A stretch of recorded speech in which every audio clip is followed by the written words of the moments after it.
시청자 여러분 안녕하십니까? 뉴스 현장 시작합니다. 조금 전 오후 2시부터 서울 전쟁기념관에서 뜻깊은 행사가 열리고 있습니다. 함께 기억하자라는 뜻을 가진 단체 리멤버 투게더 7697에서 한국 전쟁에 참전했지만 실종돼 돌아오지 못한 미군 병사들의 이름을 한 사람 한 사람 호명해주는 행사를 진행하고 있는데요. 네, 오늘은 이 소식부터 패널분들과 함께 먼저 짚어보겠습니다. 윤기찬 국민의힘 법률위 부위원장, 김현주 국민의힘 대변인, 강성필 민주당 국민소통위 부위원장, 장현주 전 민주당 법률위 부위원장 나오셨습니다. 안녕하십니까? 자, 먼저 행사장 모습 한번 직접 보시죠.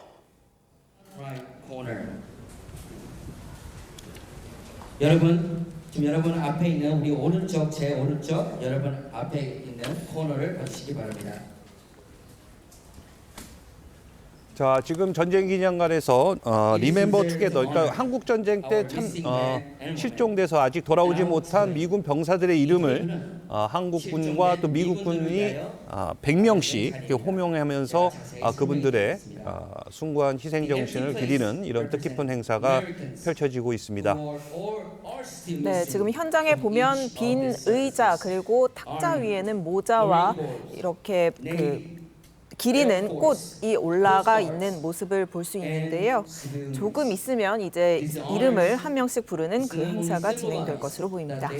자, 지금 행사를 진행하고 있는 단체인 리멤버 투게더. 그러니까 리멤버 투게더는 뭐 다 함께 기억하자 이런 뜻인 것 같은데 뒤에 붙어 있는 7697 이 숫자에 무슨 특별한 의미가 담겨져 있습니까? 네, 그렇게 전쟁 발발 이후에 2018년까지 집으로 돌아가지 못한 6.25 참전 미군 용사들의 숫자가 7,697명이라는 뜻이죠. 2018년 이후 6년 동안 다행히 232구는 집을 향해 갔지만 아직까지도 전체 7,000명 이상이 그 가족들의 품으로 돌아가지 못했기 때문에 이분들의 이제 뜻을 기리자는 것이고 오래도록 기억하자라는 의미를 담고 있는데 이 단체를 만든 회장이 1950년생이라 그래요. 현재 4세신데 그러니까 이제 본인을 전쟁둥이라고 소개를 하면서 그 당시 미군들의 희생이 없었다면은 본인의 어머니도 그대로 온전하지 못했을 것이고 그렇다면 본인이 이제 세상의 빛을 보지 못했을 거 아니겠습니까? 그렇기 때문에 그 미군들의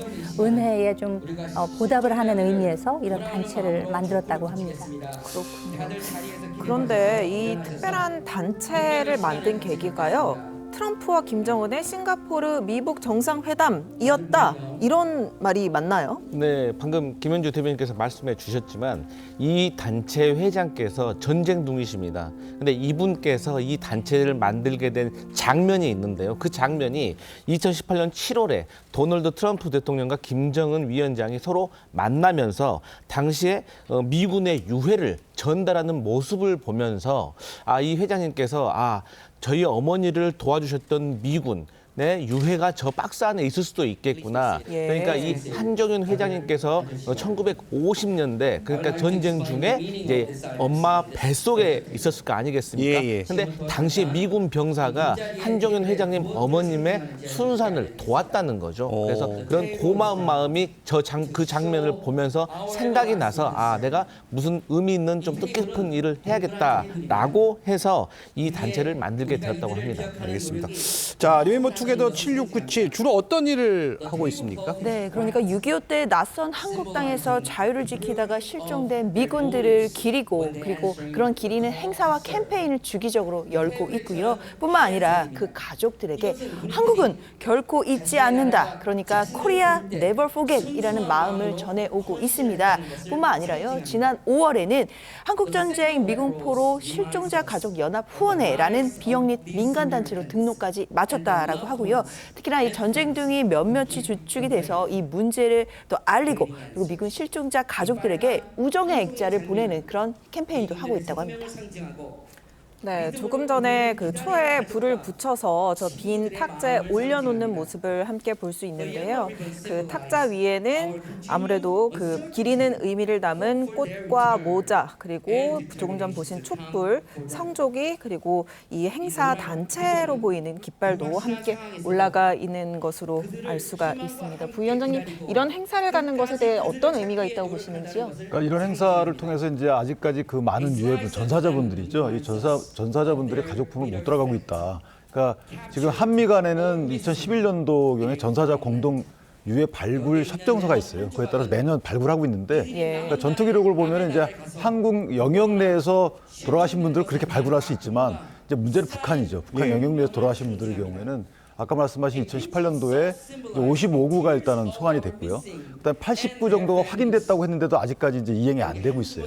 이런 식의 북한에 대한 어떤 촉구의 의미도 강하다. 그래서 상당히 뜻있는 행사다 이렇게 평가를 하고 있습니다.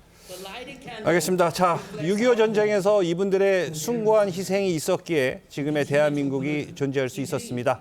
항상 기억하겠습니다. 그리고 고맙습니다. 실제로 하위 직원이라서 기억이 안 나고요. 안 해주면 직무유기 뭐 이런 걸 문제 삼겠다고 협박을 해서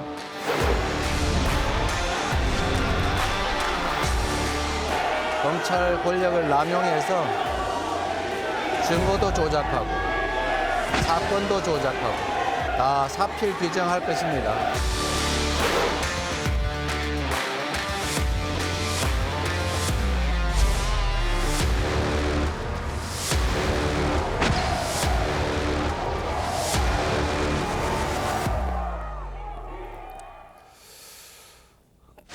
검찰이 공직선거법 위반 혐의로 기소된 이재명 대표에게 징역 2년을 구형했습니다. 이 대표의 사법 리스크로 정치권의 지각 변동이 예고되고 있습니다. 자, 공직선거법 사건치고는 구형이 꽤 높은 편이에요. 2년이 나왔습니다, 일단. 그 저희가 공직선거법 사건 중에 가장 많이 봤던 부분은 국회의원 선거, 지방선거 이런 거거든요. 그러니까 그런 국회의원 선거, 지방선거 단위에서 볼 때는 상당히 높은 편이죠. 그런데 이게 이제 대통령 선거에서 출마자가 저렇게 선거법 위반으로 기소돼서 재판받는 경우는 많지 않아요. 네. 그러니까 허경영 씨 같은 경우에 있었죠. 예. 2번 있었는데 허경영 씨 같은 경우에는 똑같이 이재명 대표 20대 대선 때 같이 기소가 됐어요. 이분이 이미 대법원까지 확정 판결이 다 났거든요. 그분에 대한 그 구형이 2년이었어요. 그러니까 아마 검찰 입장에서 보면 전국적으로 통일된 구형량을 행사해야 돼요. 예를 들면 뭐 이게 이제 몇 군으로 나누거든요. 몇 군으로 나눠가지고 거기에 이제 그 아주 상세하게 양형 기준을 정합니다. 그에 따라서 하는 것이지 수사팀 일방적으로 그 양형을 하는 건 아니기 때문에 구형을 하는 건 아니기 때문에 아마 허경영 씨의 사례가 참고가 되지 않았을까. 그때 2년 구형했거든요. 그때도 보면 뭐 박정희 전 대통령의 비선 정책보좌관이다. 이게 허위다라는 것이었고요. 네. 그다음에 뭐 이병철 씨의 양자라고 했나요? 하여튼 이런 터무니없는 부분들이 허위다라고 밝혀져서 기소가 됐고 이게 2024년도 6월 달에 이미 대법원 확정 판결이 났어요. 2년의 집행유예 3년에 나왔기 때문에 그런 케이스와 유사한 케이스라고 보고 이재명 대표에 대해서 2년을 구형한 것이 아닌가라고 생각이 됩니다. 그렇군요. 이번 재판에서 이재명 대표의 주된 혐의 내용 크게 두 가지로 볼 수 있는데요. 저희가 하나씩 짚어보겠습니다. 먼저 첫 번째는 이 대표가 방송 인터뷰에서 숨진 고 김문기 처장을 성남시장 재직 시절에는 몰랐다라고 말한 것이 검찰은 거짓이라고 보고 있는 겁니다. 검찰은 12년에 걸쳐서 그러니까 교류하고 함께 여행한 사이다. 이재명 대표가 거짓말을 하고 있는 거다. 이런 주장을 하고 있는 건데요. 그렇습니다. 말씀 주신 것처럼 이제 대선 과정에서 한 인터뷰를 통해서 성남시장 재직 시절에는 고 김문기 처장을 몰랐다라고 이야기한 부분이 거짓이다. 그러니까 허위다라는 것이 검찰의 일단 기소 내용이고 주장의 핵심 취지인데요. 사실 그런데 우리가 공직선거법상 250조에 규정한 허위사실 공표는 말 그대로 사실, 허위의 사실을 공표를 해야 합니다. 그런데 누군가를 알았는가 몰랐는가는 또 개인의 주관적인 평가의 영역이다라고 볼 수도 있기 때문에 과연 이재명 대표의 기억이나 주관적 인식이라든지 의식 부분을 과연 어떻게 입증해낼 수 있을 것인지에 대해서도 많은 논란이 있었던 것도 사실입니다. 그럼에도 검찰은 뭐 관련해서 뭐 호주 출장에서 뭐 찍은 사진이라든지 뭐 골프와 낚시를 같이 했다라든지 이런 정황들을 들어서 이재명 대표가 알았을 수밖에 없다라는 취지의 주장을 하고 있는데요. 그렇다 하더라도 이런 증거들이 일단 정황 증거로 볼 수 있는 것이라고 본다면 재판부가 과연 이재명 대표가 그 당시에 고 김문기 처장을 알았다, 몰랐다 이 부분을 판단할 수 있을지를 좀 더 살펴봐야 될 것 같습니다. 알겠습니다. 자, 이 결심 공판에서 또 눈에 띄었던 것은 바로 이 검찰 측에서 이 PPT 화면에 그 사람 나를 보아도 나는 그 사람을 몰라요. 그대 나를 알아도 나는 기억을 못합니다. 바로 이 가수 이문세 씨의 노래 사랑이 지나가면의 가사를 띄웠는데 어떤 의미가 있을까요? 그러니까 이제 노래 가사에서 나는 그 사람을 몰라요. 나는 그 사람을 기억을 못합니다. 이렇게 나오잖아요. 근데 그 실제 내용이 과연 그 사람을 진정으로 모르고 기억을 못해서라는 뜻이 아니죠. 이 노래라고 하는 것은 시적 표현이기 때문에 실제로는 알고 기억을 하지만 모르기로 결심했다. 그 원인이야 그 노래에서는 무슨 연인 관계나 뭐 개인적인 원인이 있겠죠. 그렇지만 이제 이 경우에 이재명 대표가 김문기 전 처장에 대해서 모른다고 한 것이 마치 이 노래의 경우와 비슷하다는 판단을 아마 검찰에서는 한 것으로 보입니다.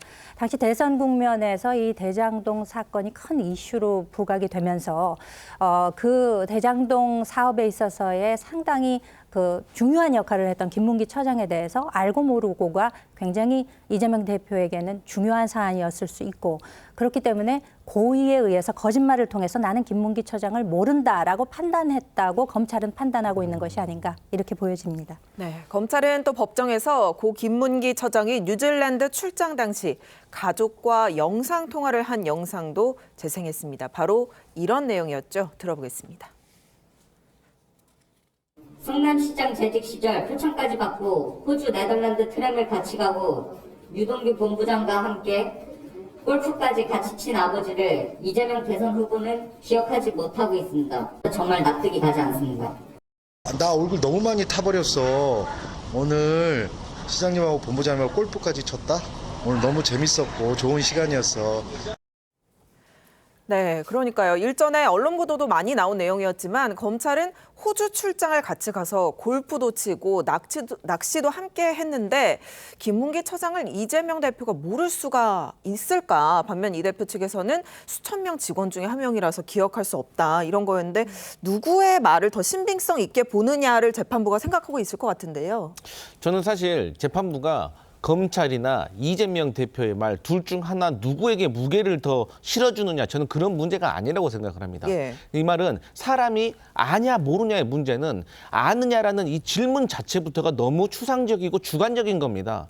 사람이 이런 안다 모른다에 대해서 알면서도 모른다고 할 수 있고 모른다에 대해서 알 수도 있고 과연 어느 정도의 친분 관계가 있어야지 안다고 할 수 있을까? 그러면 재판부는 누가 들어도 누가 보아도 본인 판사가 내린 판결에 대해서 클리어, 명확해야 되는 거거든요. 하지만 이 질문 자체부터가 너무 추상적이기 때문에 저는 누가 보아도 유죄, 누가 보아도 무죄라고 말하기가 너무 어려운 상황이기 때문에 저는 재판부가 여기에 대해서는 사람의 인식에 대한 문제이기 때문에 저는 무죄를 선고할 거라고 저는 보고 있습니다.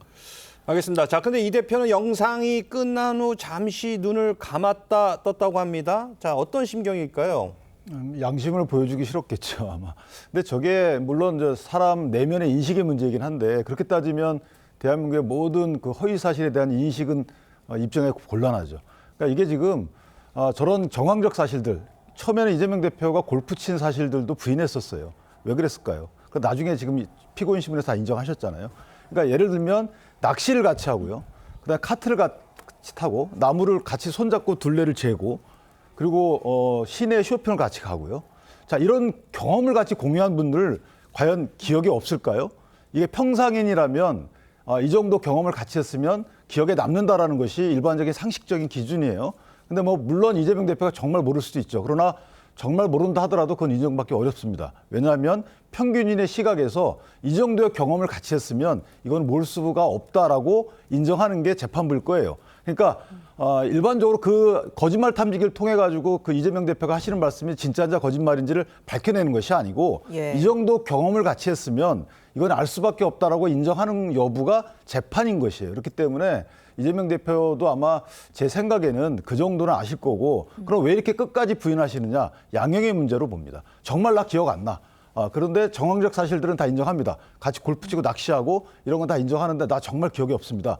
이렇게 되면 재판부 입장에서 보면 정말 기억이 없을까라고 혹시 그럴 수도 있겠나라고 이런 이제 양형인자를 위해서 저렇게 강한 부인을 하시는 것이지 변호사를 하신 이재명 대표께서 과연 네. 고의의 입증 방법에 대해서 모르실까? 저는 그렇게 보지 않습니다. 네.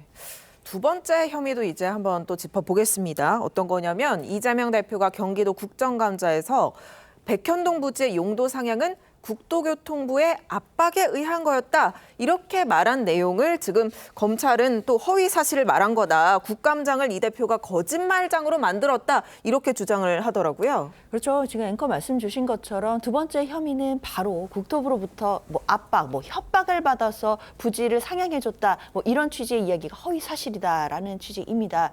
그런데 마찬가지로 앞서서 얘기가 나왔던 고 김문기 처장을 아냐 모르냐도 개인의 주관적인 인식의 영역이다라고 할 수 있다면 마찬가지로 국토부가 공문이나 전화 통화를 통해서 압박한 사실이 있다라고 한다면 이것을 압박 내지는 협박으로 느꼈다라는 것 또한 이재명 대표 그러니까 당시 성남시장으로서의 이재명 대표의 주관적 인식의 영역이라고 판단할 수도 있을 것입니다. 그렇다면 협박이라는 것 결국 사실 국토부가 공문을 보내면서 그 공문 내용에 협박이라는 말이 있을 수는 없을 것입니다. 상식적으로 불가능할 것이고요. 다만 성남시장으로서 당시 재직 중에 관련 공문이라든지 또는 국토부의 어떤 전화통화라든지 이런 부분을 본인이 협박이나 압박으로 받아들였다라는 취지로 만약 평가한다라고 한다면 이것 또한 주관적인 가치 판단의 영역이 되기 때문에 선거법 250조에 해당 사항은 없지 않을까라는 판단도 듭니다.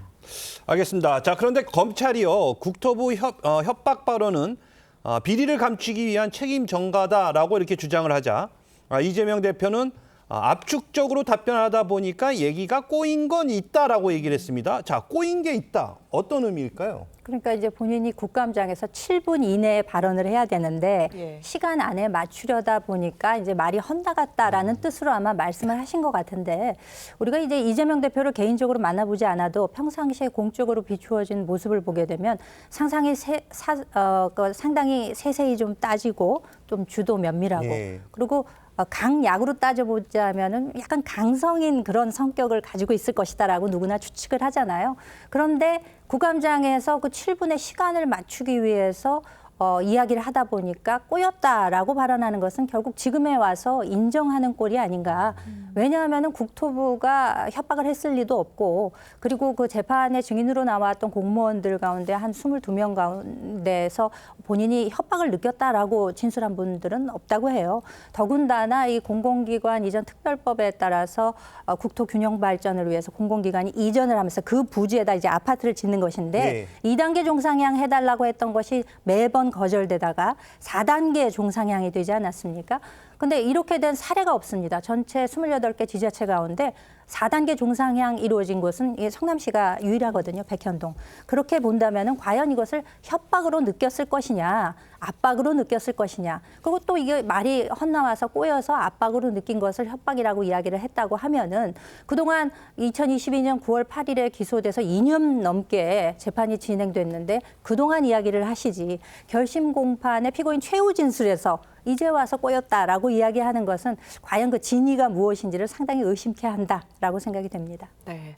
이재명 대표는 어제 공개적인 발언으로도 검찰을 향한 공세를 펼쳤습니다. 들어보겠습니다. 세상 일이라고 하는 게 억지로 조작하고 만든다고 해서 만들어지는 것이 아닙니다. 검찰 권력을 남용해서 증거도 조작하고 사건도 조작하고 정말 안쓰러울 만큼 노력하지만 다 사필 규정할 것입니다. 이 모든 일들이 다 역사에 남을 것이고 법원에서도 사건의 진실을 제대로 판단하고 정의롭게 결정할 것입니다. 자, 지금 들으신 것처럼 이재명 대표는 이 검찰이 권력을 남용해서 증거도 조작하고 사건도 조작한다. 이렇게 주장하고 있습니다. 뭐 어떤 구체적인 사례 같은 게 있나요? 뭐 그런 부분도 있겠지만 일단 이재명 대표는 그동안 수사와 그리고 재판 과정에서 특히 이제 민주당도 함께 같은 주장했었습니다. 그러니까 검찰의 수사가 좀 불공정하고 너무나도 야권과 관련된 사건에 집중되어 있다라는 점을 지적을 하는 것인데요. 특히나 검찰이 검찰 권력들을 남용을 해서 야당에 대해서 정치 보복을 하는 검찰의 어떤 그런 정치 수사를 하고 있는 것이 아니냐라는 것이 민주당의 일관된 주장이었습니다. 그렇기 때문에 이재명 대표가 마지막 결심 과정에 가면서 언론을 통해 다시 한번 정치적인 메시지를 낸 것으로 봐야 될 것 같고요. 마찬가지로 이번 선거법의 혐의 자체가 본인의 주관적인 판단 영역에 있는 부분인 것인데 그것들을 증명하기 위해서 검찰들이 지금 각종 증거들을 드러내고 있지만 그 증거들 자체가 뭐 이재명 대표의 기억이나 이런 부분을 직접적으로 뒷받침하는 증거라기보다는 정황 증거에 지나지 않는다라는 평가들도 있기 때문에 검찰의 수사와 그리고 기소 이런 부분 자체가 너무 무리한 것 아니었느냐라는 평가가 깔려 있는 것으로 봐야겠습니다. 검찰의 구형에 민주당은 이재명 대표와 결을 같이 하며 검찰을 강하게 비난하고 있고 또 국민의힘은 사필 규정이란 입장입니다. 차례로 들어보시죠. 마지막 순간까지도 검찰이 이성을 회복했으면 하는 기대가 있었습니다. 신임 검찰총장의 말처럼 오로지 법과 원칙에 따라 그런 판단으로 돌아오길 기대하는 마음이 있었지만 검찰은 그저 검찰 독재 정권의 든든한 사냥개 역할에만 충실했습니다. 선거 과정에서 있었던 고의적인 거짓말에 대한 통상적인 형사 재판입니다. 통상적인 구형이 있었던 것으로 보이고요. 통상적인 결과가 날 거라고 생각합니다. 네, 국민의힘 한동훈 대표 통상적인 구형이다. 민주당에서는 검찰이 정권의 사냥개다 이런 발언도 했습니다. 민주당에서요, 이 징역 2년 구형에 대해서 좀 예상을 하셨는지 궁금합니다. 민주당에서는 사실 최고형, 그러니까 검찰이 할 수 있는 최고의 구형을 할 거라고 생각을 했습니다. 그런데 여기에는 여러 가지 함의가 있겠죠. 예를 들어서 재판에서 재판장의 나름대로 재량권이 있지 않겠습니까? 그 재량권을 최대한으로 발휘를 한다고 하더라도 어쨌든 다음 대선에서 피선거권을 박탈당할 수 있는 그런 최고형을 검찰은 기대하게 하려는 그러한 전략도 있을 것이고요. 또 국민들 중에서는 2년을 구형했다라고 하면 이게 2년으로 선고받았다고 착각을 하실 수 있는 분들도 있습니다. 그렇기 때문에 한간에서는 300만 원 정도만 구형을 하더라도 목표를 달성할 수 있을 것이다라고 검찰이 그 정도 구형할 거라고 생각을 하신 분도 있지만 저희 민주당에서는 어떤 이런 검찰의 국민의 정서를 건드리는 부분을 또 고려를 해서 최고 구형을 했을 거라고도 예상은 했었습니다. 네. 알겠습니다. 자, 1심 선고 공판은요, 11월 15일 오후에 열립니다. 공직선거법 위반 사건에서 벌금 100만 원 이상이 확정되면 5년간 피선거권이 제한됩니다. 그렇게 되면 다음 대선 출마가 어려워질 수 있는데, 자, 민주당에서는 이 사법 리스크가 어떻게 좀 변수가 될 수 있을까요? 내부적으로 상당히 변수가 될 수 있죠. 지금 이제 공직선거법 위반의 경우에 이제 국회의원직도 잃게 됩니다. 피선거권이 애당초 없던 거기 때문에. 그런데 이제 그보다는 당 차원에서 보면은 이제 434억 원의 보전받았던 선거보전금을 반환해야 되는 문제가 하나 있어요. 물론 당장 반환하는 건 아니지만 어쨌든 그런 위험이 한 단계 더 앞으로 왔다는 거거든요.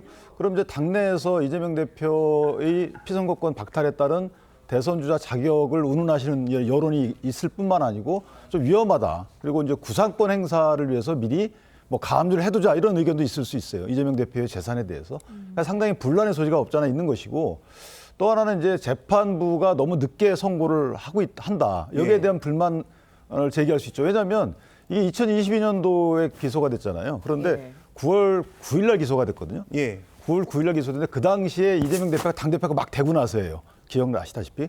근데 당대표 2년을 채우고 나서 이 선고가 되는 거잖아요. 그 사이 국회의원 선거 있었죠.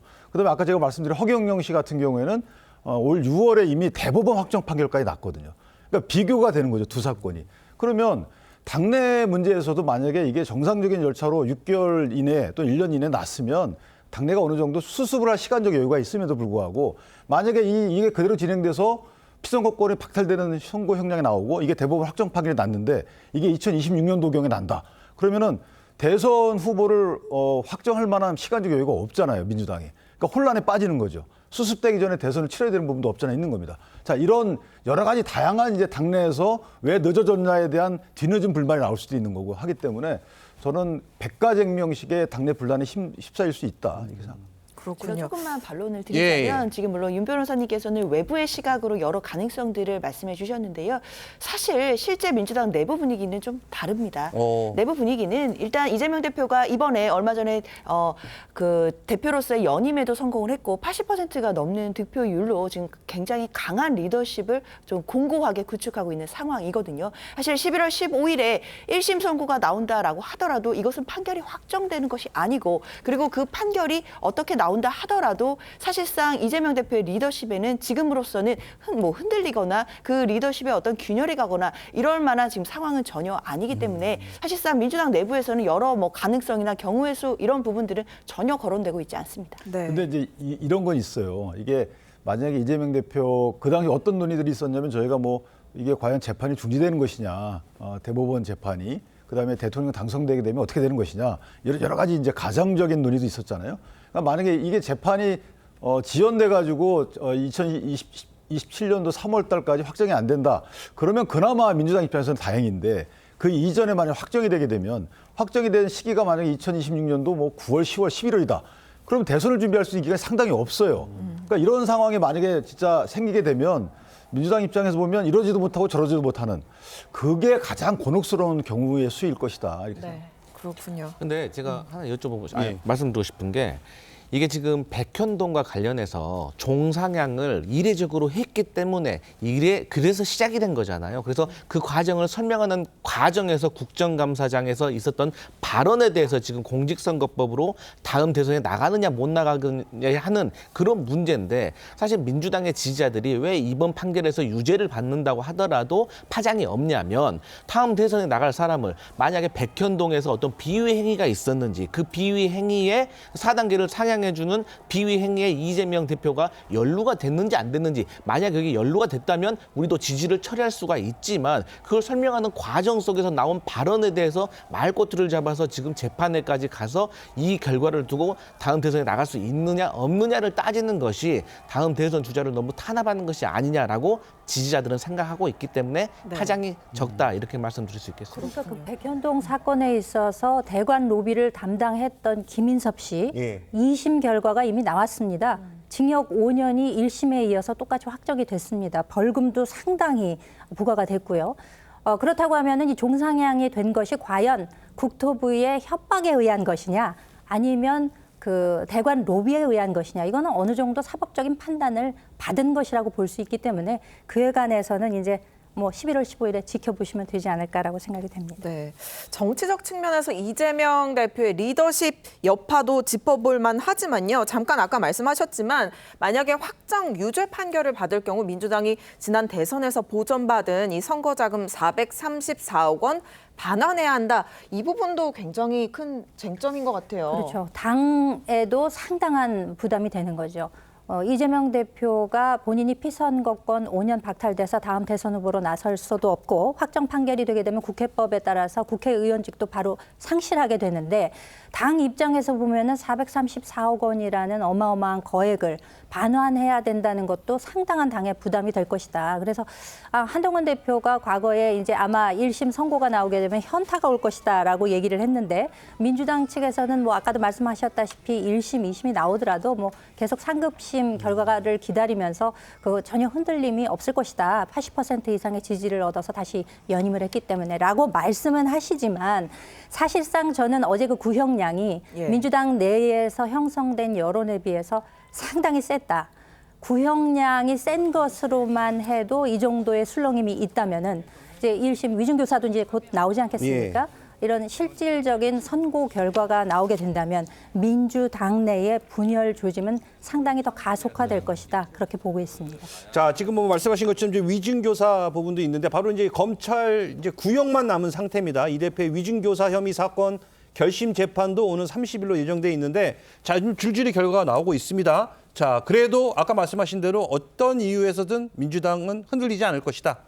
그러니까 어떤 이유에서든지 이재명 대표가 어떤 잘못을 하든지 간에 우리는 이재명을 용서한다 이런 게 아닙니다. 말씀드렸다시피 위증교사도 그렇고 지금 공직선거법도 그렇고 이 세 개의 과정에서 공통점이 있다면 대선에서 0.73%로 가까이 졌던 이재명 대표, 야당의 유력한 대선 주자를 두고 말씀드렸던 건 대장동이라든지 성남 FC라든지 이런 굵직굵직하고 어떤 권력형 비리 게이트가 될 수 있는 큰 사건에서 이재명 대표가 거기에 연루되고 또 거기에서 비위 행위가 있었다는 게 밝혀진다면 어떻게 민주당의 지지자들이 이재명 대표를 지키려고 하겠습니까?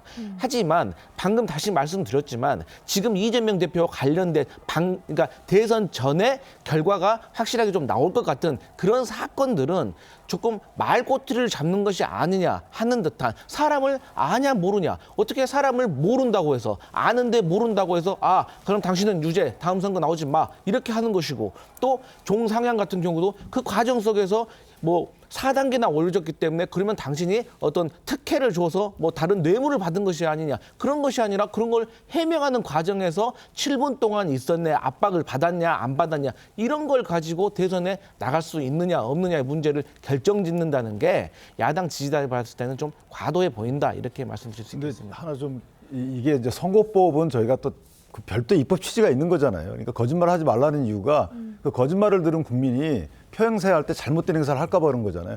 그러니까 저희가 후보자 매수죄나 아니면 기부행위, 허위사실 공표 이건 굉장히 중요하게 봅니다. 아실 거예요.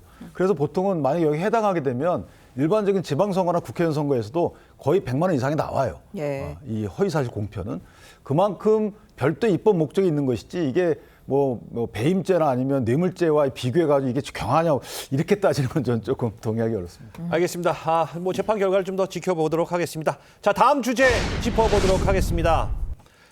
문재인 정부 시절 초대 대통령 비서실장을 지냈던 임종석 전 실장 9.19 평양 공동선언 기념식에서 갑자기 통일하지 말자 이렇게 해서 또 논란을 낳고 있습니다. 직접 한번 들어보시죠.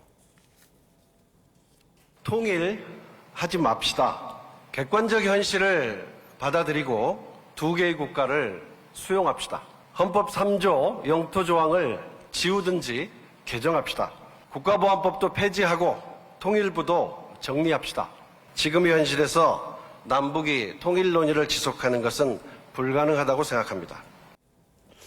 자, 뭐 들으신 것처럼 임종석 전 실장은 이 남북 통일 대신에 두 개의 국가를 수용하자는 겁니다. 자, 그런데 북한 김정은 위원장의 입장에 동조한 거다 이런 분석이 나옵니다. 어떤 점에서 그런 건가요?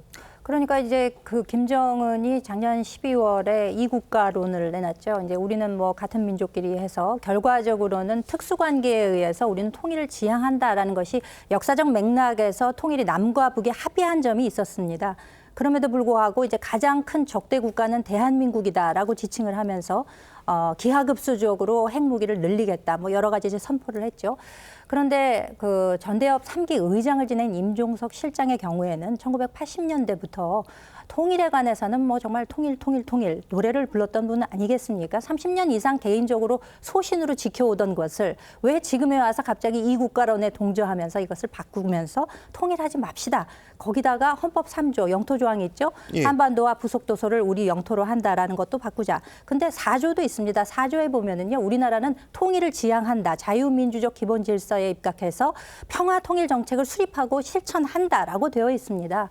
그런데 저는 저 임종석 실장이 저렇게 과감하게 던지는 이야기들을 들으면서 얼마 전에 그 곽규택 의원이 정청래 그 법사위원장이 상당히 그 법사위원회 내에서 좀 전형에 가까운 이야기들을 하니까 지가 뭔데라는 이야기를 한번 한 적이 있습니다. 저는 그 이야기가 문득 떠오르더라고요. 아니 이렇게 뭐 헌법을 고치고 뭐 통일부를 뭐 정리하고 국보법을 폐지하고 이런 이야기들을 어떻게 저렇게 불쑥 꺼낼 수 있을까? 더군다나 김정은의 이국가론에 동조하는 듯한 마치 뭐 누구는 그런 이야기도 하시더라고요. 뭐 지령을 받았냐라는 이야기까지 나올 정도로 개인의 30년 넘는 소신을 저렇게 바꾸는 데는 그와 같은 이유가 있지 않을까라는 것을 의심하고 있는 것입니다. 네. 지금 윤석열 대통령 체코 순방 중인데 현지에서 반응이 나왔습니다. 대통령실이 반헌법적 발상이다. 지금 북한이 두 개 국가를 주장하는 건 내부적 어려움 때문이다. 이렇게 강하게 비판했는데 어떻게 들으셨습니까?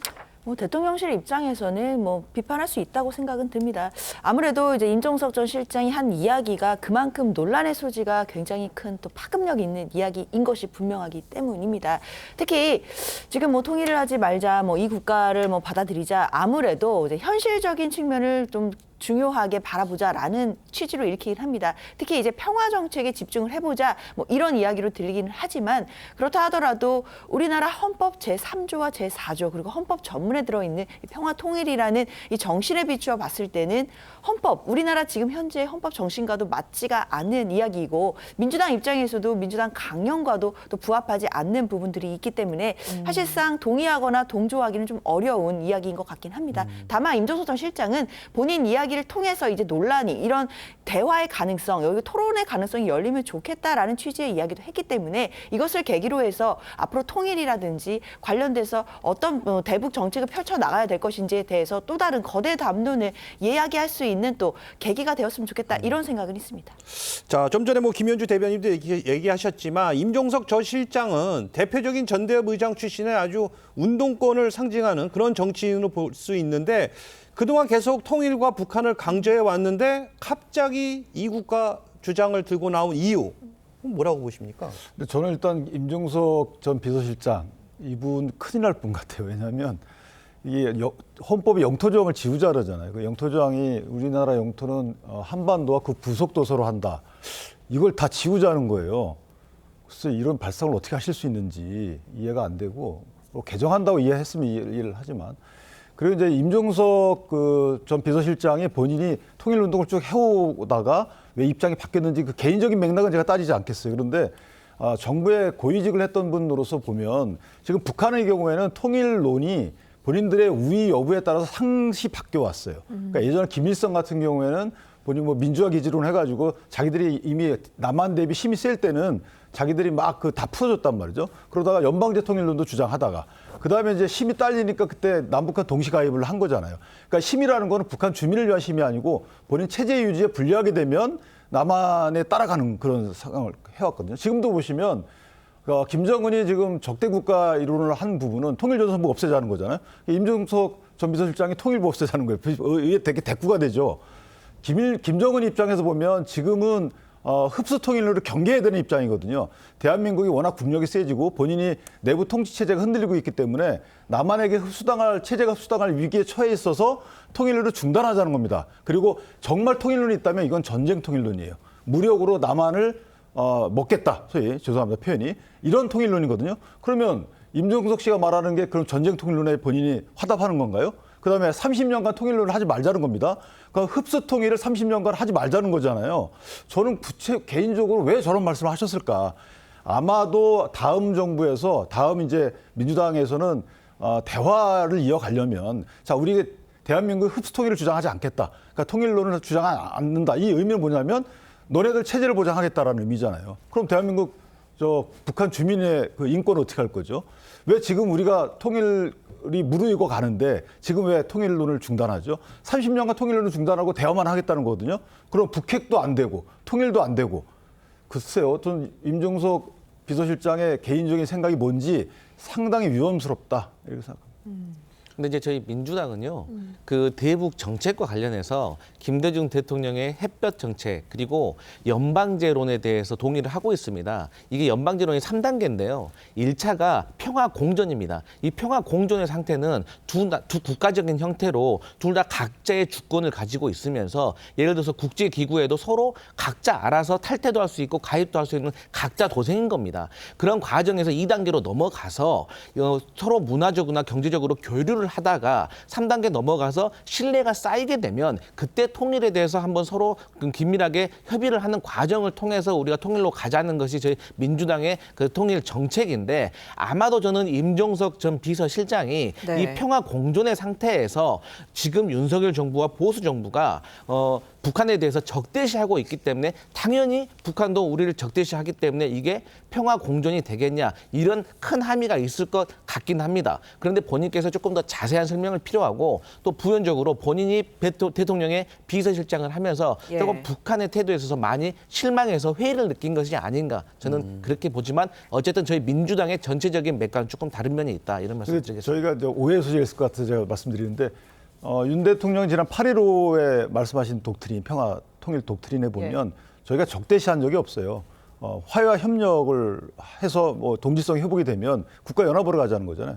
그 뒤에 이제 통일체에 가자는 거기 때문에 김영삼 대통령의 2단계 통일론하고 비슷한 거고요. 여기서 더 하나 나간 게 이제 김대중 대통령의 3단계 통일론이잖아요. 연방제까지. 그러니까 저희가 적대시한다는 정책이 하나도 없어요. 그러니까 그런 식의 뭐 어떤 전제, 정당화 이런 건 좀 맞지 않다고.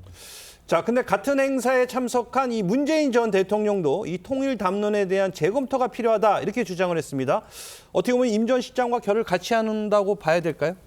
그래서 저는 뭐 임종석 전 실장이 뭐 통일하지 말자 이런 얘기와 결을 같이 한다고 생각하지는 않습니다. 아마 문재인 전 대통령으로서는 전 대통령 나름대로 지금 현 정부의 대북 정책에 대해서 꼬집을 부분은 꼬집는다라는 취지에서 이야기가 나온 것으로 보이는데요. 특히나 현 정부가 과연 지금 통일이라든지 대북 정책에 대해서 중대한 또 기로에 와 있는 이 시점에 과연 거대 담론에 대한 대비책이 있느냐에 대해서 견제하고 그 부분을 지적하는 것이라고 좀 봐야 될 것 같습니다. 그렇기 때문에 앞서 말씀드린 것처럼 이제는 통일에 대해서도 뭐 윤석열 대통령도 얼마 전에 통일 독트린을 발표했듯이 통일에 대한 거대 담론이라든지 그리고 북한에 대해서 정책을 어떻게 펼칠 것인지에 대해서 다시 한번 정책을 가다듬을 때다 이런 부분들을 전직 대통령으로서 지적한 것으로 봐야겠습니다. 알겠습니다. 다음 주제 가보도록 하겠습니다. 민주당이 어제 계엄령 선포 요건을 강화하는 이른바 계엄 빙자 친위 쿠데타 방지법 발의에 나섰습니다. 그 모습부터 먼저 보고 오시죠. 우리는 오늘 국민적 요구를 반영하여 계엄을 빙자한 친위 쿠데타 방지 4법, 약칭 서울의 봄 4법을 발의하기 위해 이 자리에 섰습니다. 서울의 봄 4법은 온 국민이 일궈온 민주화의 봄을 다시는 빼앗기지 않겠다는 국민과 민주 세력의 의지이며 시대적 요구입니다. 정부와 여당이 국민의 뜻을 무시하고 계속해서 반국가 세력 척결을 외치며 민주주의를 위협하는 행위를 계속한다면 우리는 더욱 강력한 행동으로 응답할 것입니다. 자, 지금 보신 그 화면 가운데 이 박선원 의원이요, 이 서울의 봄 4법은 시대적 요구라고 했는데, 자, 핵심은 국회의 권한을 강화하는 거라고요. 근데 저는 글쎄 국민들이 저희 국민 요구인가요? 저는 그래서 네 분인가 세 분이 무슨 뭘 하는지 잘 모르겠는데 문제는 지금 법을 만드시는 거잖아요. 저 법안 자체가 위헌이에요.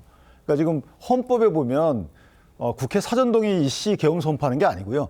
헌법에 어떤 조항만 있냐면 계엄을 선포하게 되면 국회 통고해야 한다. 그러니까 알려주기만 하면 돼요. 그 뒤에 국회에서 만약 국회 그때 소집이 안 돼 있는 상태다 그러면 대통령 소집 요구를 해야 돼요.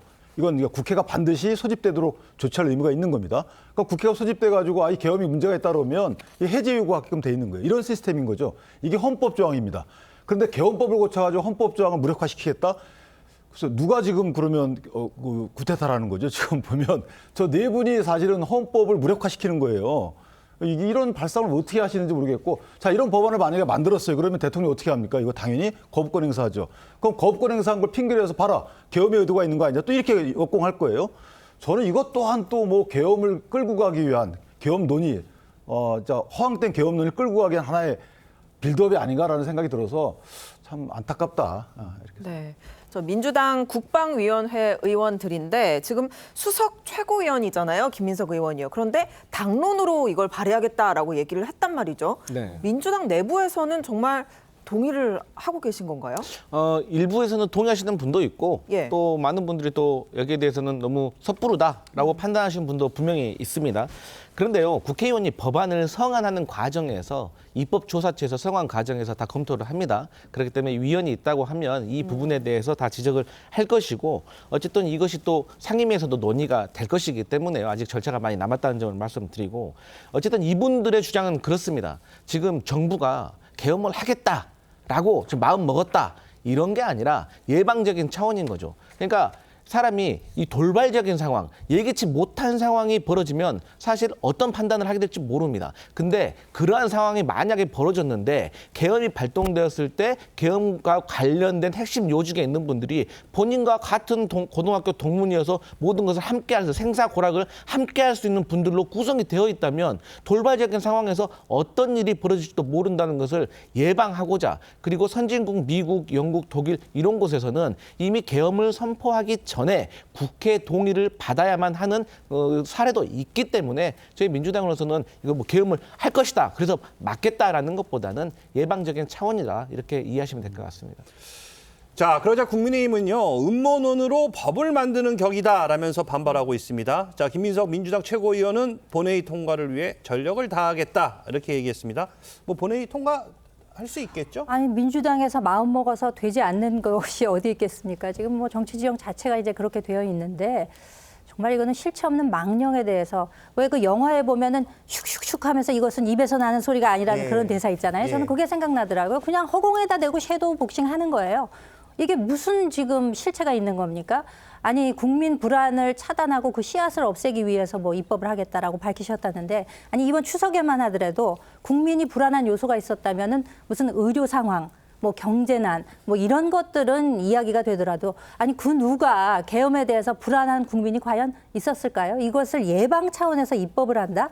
이게 정말 속아 웃을 일이 아닌가, 저는 그렇게 생각이 됩니다. 이렇게 책임 없는 입법 활동을 이어가면서 그것도 당당하게 뭐 가칭 서울의 봄 팀이니 서울의 봄 4법이니 이렇게 이름 붙이는 것도 저는 정말 이해가 안 갑니다. 네. 이 민주당의 계엄법 개정안을 서울의 봄법이다라고 말씀하신 것처럼 소개하자 국민의힘은 서울의 봄이 아니라 이재명의 봄이다, 이렇게 꼬집었는데, 그 이유가 이 발의 의도가 혹시 이재명 대표 사법 리스크 희석하기 위해서 계엄 의혹 활용하는 거 아니냐, 이런 주장인 것 같은데요. 글쎄요, 뭐 국민의힘에서는 뭐 지금 민주당이 제기하고 있는 계엄 의혹에 대해서 당연히 뭐 반대하거나 반발하거나 뭐 정치적인 공세할 수 있다고 생각합니다. 그런데 그때 그 정치 공세의 근거가 결국 야당이 제기하는 계엄령의 어떤 의혹 자체가 근거가 부족하다라는 것 아니겠습니까? 그럼 마찬가지로 지금 여당에서 이야기하고 있는 민주당이 마치 계엄령 이야기를 꺼내는 것이 이재명 대표를 구하기 위한 방탄 때문이다라고 말하는 것도 저도 그것 또한 근거가 부족하다고 생각이 듭니다. 사실 집권 여당으로서는 야당의 이런 계엄 의혹에 대해서는 이런 일이 없다라고 하면 그냥 없다고 말씀하시고 해명하시면 그뿐인 것이지, 그것을 나아가서 정치 공세로 또 이재명 대표의 사법 리스크와 연결짓는 것은 저는 정치 공세에 불과하다고 생각합니다. 네. 알겠습니다. 자, 근데 뭐 아까 예상한 것처럼 민주당은 또 이 계엄법 개정안에 거부권을 행사할 경우 계엄 의지가 있다는 뜻으로 받아들이겠다, 이렇게 또 압박하고 있습니다.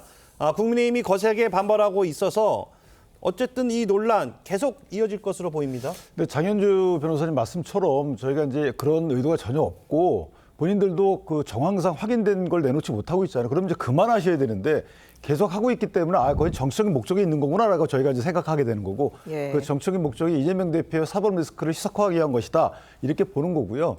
아까 부승찬 의원 말씀하신 것처럼 반국가 세력이란 말을 하지 말라. 그러면 이 계엄법을 발의하는 목적은 반국가 세력 지키기인가요? 그러니까 모든 게 좀 뭔가 국민적 시각에서 보면 좀 이상해 보이는 것 같아요. 제 시각을 떠나서. 그리고 뭐 풍차 싸우는 돈키호테도 유분수지, 이거는 이제 좀 그만하셔야 되는 것 같고, 이재명 대표께서 이제 그만합시다라고 해야 되는 거 아닌가, 좀 그렇게 생각합니다. 알겠습니다. 지금까지 정치권 쟁점 짚어봤습니다. 감사합니다. 감사합니다.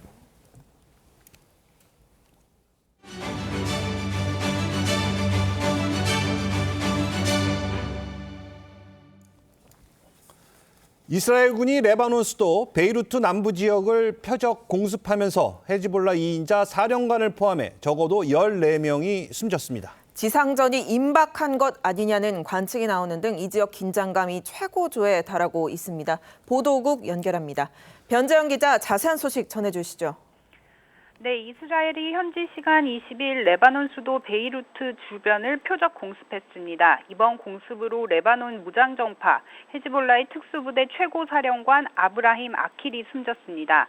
아킬은 사실상 헤즈볼라 2인자로 1983년 베이루트에 있던 미국 대사관 폭격 사건에 연루된 혐의로 미국이 수배했던 인물입니다.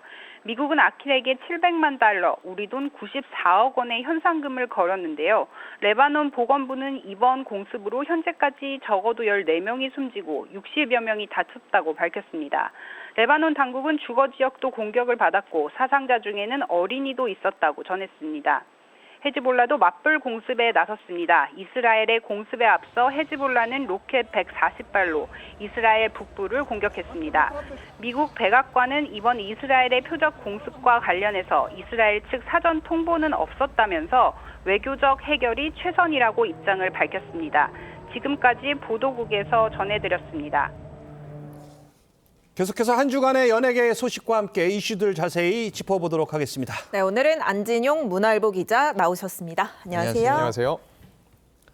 자, 첫 소식은요. 가수 아이유 씨 소식입니다. 이 가수 아이유 씨가 공연을 앞두고 인근 주민들에게 깜짝 선물을 해서 화제가 되고 있다는데 그 선물 종량제 봉투라고요? 네, 어찌 보면 조금 이게 갑자기 무슨 이런 선물을 주지 할 수 있는데 아이유 씨가 내일과 모레 상암 월드컵 경기장에서 공연을 합니다. 이틀 동안 무려 10만 명을 모으는데 사실 오시는 분들이야 잠깐 다녀가는 거겠지만 그 인근 주민들 입장에서는 적지 않은 스트레스가 발생합니다. 왜냐하면 굉장히 많은 고성과 함께 교통도 밀리게 되고 그리고 어쩔 수 없이 쓰레기도 많이 생길 수밖에 없죠. 그래서 아이유 씨가 지난 19일 전후로 해서 이 선물을 아파트 주민들에게 한 건데 그러다 보니까 여러 가지 멘트들이 올라왔습니다.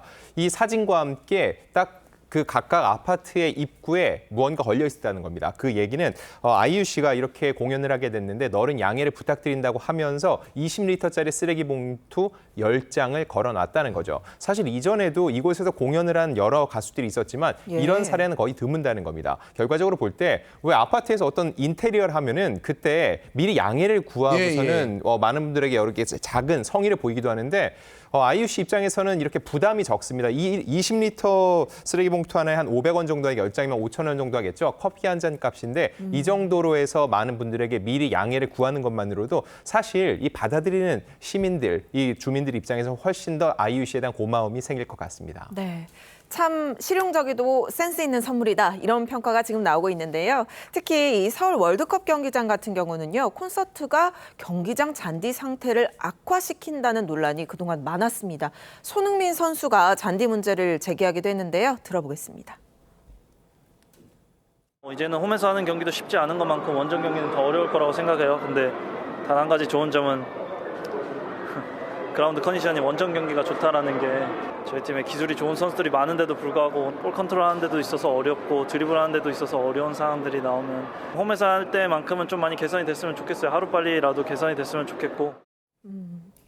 네, 들으신 것처럼 손흥민 선수 말고도 대표팀 선수들이 훈련하면서 이 잔디 문제를 많이 거론해 왔습니다. 그래서 아이유 콘서트를 취소해달라 이런 민원도 들어왔었다고요. 네, 이런 민원이 들어왔지만 사실 뭐 이루어질 수는 없는 민원이었고요. 근데 축구팬 입장에서는 좀 충분히 공감이 되는 부분이 있습니다. 왜냐하면 손흥민 선수가 직접 얘기를 했지만 이 잔디 상태가 좋지 않으면은 단순히 경기력 저하뿐만 아니라 부상의 위험도 있기 때문이죠. 근데 엄밀히 말하면 지난해 이 잼버리 콘서트를 시작으로 해서 최근에도 임영웅 씨나 세븐틴이 이곳에서 공연을 했었는데 이런 과정에서 잔디 보호가 제대로 이루어지지 않았다는 여러 가지 문제 제기가 있었다는 거죠. 이거 관련해서 아이유 씨는요 그라운드 사용 매뉴얼을 최대한 준수하겠다는 입장을 냈는데 더 나아가서 여기서 아예 공연을 하지 말도록 해야 되는 거 아니냐라고 하는데 이 공연장 운영에 있어서 이 대관, 이 잔디를 보호하는 하나에서는 충분히 할 수가 있다는 거죠. 또 지금 국내에 K-팝 공연장이 굉장히 없다는 게 문제입니다. 예를 들어서 전 세계적으로 인기를 누리는 테일러 스위프트도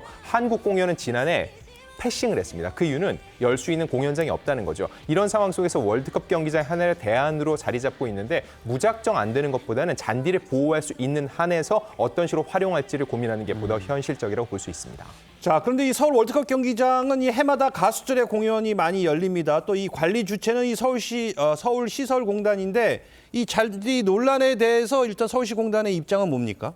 네, 물론 잔디 보호를 해야 된다는 걸 알고 있습니다. 다만 수익성도 생각하지 않을 수는 없다는 거죠. 일단 그래서 축구 경기 대관을 1순위를 하고 있는데 축구 경기가 1년 12달 있을 수는 없죠. 네. 그 외 시간에는 이런 식으로 K-팝 공연이라든지 다른 쪽으로 전용할 수 있는 방안을 모색하고 있다는 겁니다. 다만 최대한 잔디를 보강하고 향후도 잔디가 더 이상 훼손되지 않도록 하겠다는 겁니다. 예를 들어서 이 그라운드 같은 경우는 아예 이 안에 객석을 만들지 않는다는 거죠. 그렇다 보면은 그 위에서 잔디를 밟는 이 행위가 줄어들 테니까 자연스럽게 잔디를 보호할 수 있을 거라는 겁니다. 그렇군요.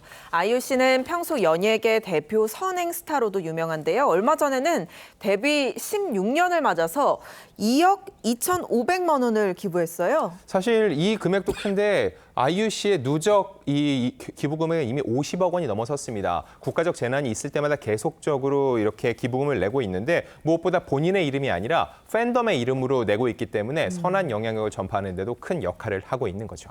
알겠습니다. 다음은 유튜버 곽튜브 씨 소식도 한번 살펴보도록 하겠습니다. 유명 여행 유튜버 이 곽튜브 씨 논란이 일파만파입니다. 먼저 이 곽튜브 씨는 과거에 학교 폭력을 당했다 이렇게 주장해 왔었는데요. 영상 함께 보고 오겠습니다. 애들 놀리니까 더럽다고. 더럽다고? 네. 저는 맞았던 이유가 이제 귀엽다. 너는 왜 이렇게 때리고 싶냐. 볼을 뜯는다든지 컴퍼스 들고 와가지고 하면서 뒤에 찍으면서 이렇게 몰려와가지고 아파하잖아요. 그럼 좋아하고. 그 사이코패스 주시는데. 자, 지금 보신 것처럼 뭐 애들이 더럽다고 괴롭혔다. 이 곽튜브 씨는 그동안 이 학교 폭력 피해 사실을 고백해서 응원도 많이 받았습니다. 자, 그런데 이 곽튜브 씨의 중학교 동창이라는 한 폭로자가 이 곽튜브가 학교 폭력을 당한 게 사실이 아니다. 이렇게 주장하는 글을 올렸는데 그런데 이게 또 사실이 아니라고요. 네, 곽튜브가 인기를 얻게 된 이유 중에 하나가 용기 있게 본인의 학폭 피해를 고민하면서 많은 분들의 지지를 얻었기 때문이죠. 그런데 이 주장은 그래서 더욱더 치명적이었습니다. 실제로 학교 폭력을 당한 적이 없고 그리고 또 친구들에게 따돌림을 당했던 이유 중에 하나는 게임기를 훔쳤기 때문에 이 절도 혐의 때문에 곽튜브가 지지받을 수 없었다는 주장을 내놓은 거죠. 이에 대해서 곽튜브 측은 사실이 전혀 아니라면서 법적으로 대응하겠다는 입장을 밝혔는데 그러자 이 주장하던 유튜브가 돌연 입장을 바꾼 겁니다.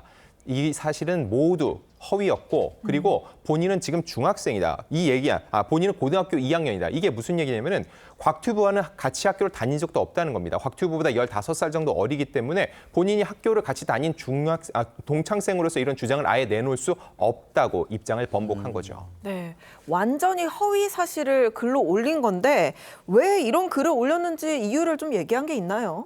네, 이거에 대해서 본인은 평소 곽튜브를 싫어한다. 참 이게 일종의 묻지마 폭행과 똑같습니다. 평소에 내가 저 사람을 TV에서 보면서 마음에 안 들기 때문에 허위 사실로. 근데 중요한 건 유명인들은 이런 허위 사실 하나만으로 나락으로 떨어질 수 있기 때문에 굉장히 위험하죠. 그럼 왜 말을 바꿨나?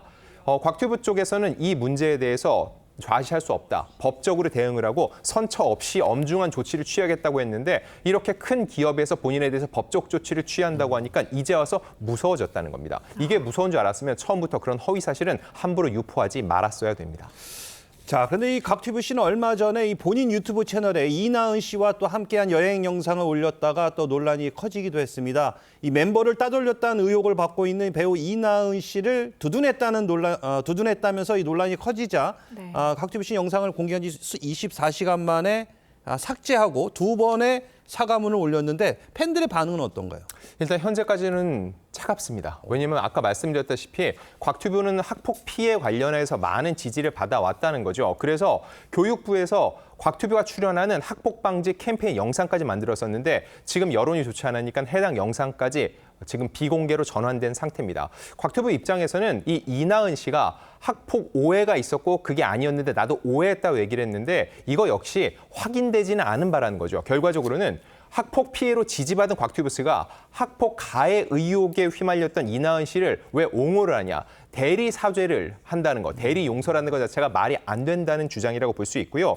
이렇게 놓고 봤을 때 학폭은 참 이게 입증이 어렵습니다. 그래서 함부로 그 사람을 두둔하거나 혹은 비난해서는 안 될 텐데 반대로 생각해 보면은 아니라는 거를 입증하기도 어렵기 때문에 함부로 옹호하는 것 자체도 굉장히 문제가 될 수 있다는 걸 이번 사건을 통해서 알 수 있었습니다. 네, 곽두부 씨가 그 소탈한 여행 영상으로 굉장히 큰 인기를 얻었다가 이번에 이 학교 폭력 사태가 일파만파 논란이 커지고 있는데 예정돼 있던 방송 출연 녹화에도 불참한 것으로 전해지고 있다고 하거든요. 앞으로 어떻게 좀 행보를 보이게 될까요? 일단 이달 말에 예상됐던 충남 서산에서 열리는 행사에는 곽튜브의 이름이 빠진 상태입니다. 그리고 여러 방송 출연 역시 녹화를 중단된 게 꽤 있습니다. 무엇보다 중요한 거는 유튜브 채널을 기반으로 해서 인기가 많아졌는데 당초 210만 정도의 구독자를 확보하고 있었는데 지금 현재 196만, 약 13만 명 정도가 이탈을 했습니다. 그래서 학폭을 현재 대한민국 사회가 얼마나 무겁게 바라보고 있는지 알 수 있는 대목입니다.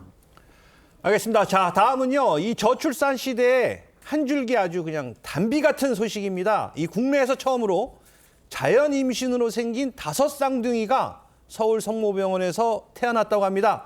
뭐 산모와 아이 뭐 건강에 아무 이상이 없습니까? 네, 5 쌍둥이가 자연 임신으로 해서 태어났다. 굉장히 반길만 하죠. 우리나라 지금 저출산이 굉장히 문제이기 때문에요. 무엇보다 다 건강하다고 합니다. 지난 9월 20일 남자아이 3명과 여자아이 2명, 5 신생아의 분만이 성공적으로 이루어졌는데요.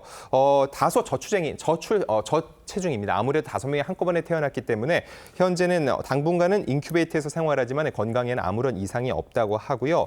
병원에 따르면 이 쌍둥이들의 부모 많이 궁금하실 텐데 대학생부터 커플로 지내다가 지난해 10월 결혼해서 신혼이라고 합니다. 이 30대 초반의 커플인데 이 남편은 고등학교 교사, 부인은 교육 공무원인데 공무원 부부가 정말로 대한민국에 큰 선물을 준 셈입니다. 네, 저출산 시대에 또 공무원 부부가 참 큰 일을 했네요. 참 국가적으로 기쁜 일이다 이렇게도 보이는데 그래서일까요? 체코 방문 중인 윤 대통령도 축하 메시지를 보냈다고요? 네, 맞습니다. 귀한 5 생명을 보낸 이 엄마 아빠에게 축하와 감사를 전한다고 했는데 그만큼 지금 저출산 생활 속에서 이 5 쌍둥이의 소식이 얼마나 많은 분들에게 귀감이 되고 훈훈한 소식인지를 알 수 있는 대목입니다. 혜택도 좀 많은가요? 네, 아무래도 이 5 쌍둥이를 위해서 한 번에 사실 요즘 교육이 너무 힘들잖아요. 여러 가지 키울 때. 그래서 별도의 양육비, 의료비, 국가 장학금 지원과 주택 특별 공급, 자녀 세액공제, 국민연금 출산 크레딧 다양한 혜택이 있는데 이런 혜택 다 줘도 아무도 뭐라 할 사람 없을 겁니다. 알겠습니다. 자, 오늘 말씀 감사합니다. 안진용 기자님과는 여기서 인사 나누겠습니다. 감사합니다. 감사합니다.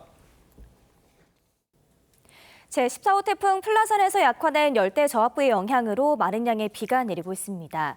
현재 강한 비구름대는 남쪽으로 이동하며 서울의 비는 잦아들었지만 강원과 남부지방을 중심으로 호우특보가 발효되며 세찬 비가 쏟아지고 있는데요. 어제부터 오늘 12시까지 내린 누적 강수량을 살펴보면 창원이 380.9mm, 속초는 291.5mm, 서산은 270.3mm의 누적 강수량을 기록했습니다. 수도권은 오늘 오후부터 비가 그치기 시작하겠고 남부지방은 오늘 밤까지도 비가 이어지겠습니다. 앞으로 예상되는 비의 양은 부산과 울산, 경남 남해안에 최대 150mm 이상, 호남 지방에도 120mm 이상의 비가 내리겠고요. 충청으로도 10에서 60mm의 비가 더 내리겠습니다. 오늘 바람도 매우 강하게 불겠습니다.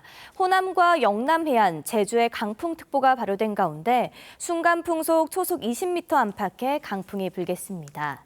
오늘 한낮 기온은 비가 내리며 기온이 크게 낮아졌는데요.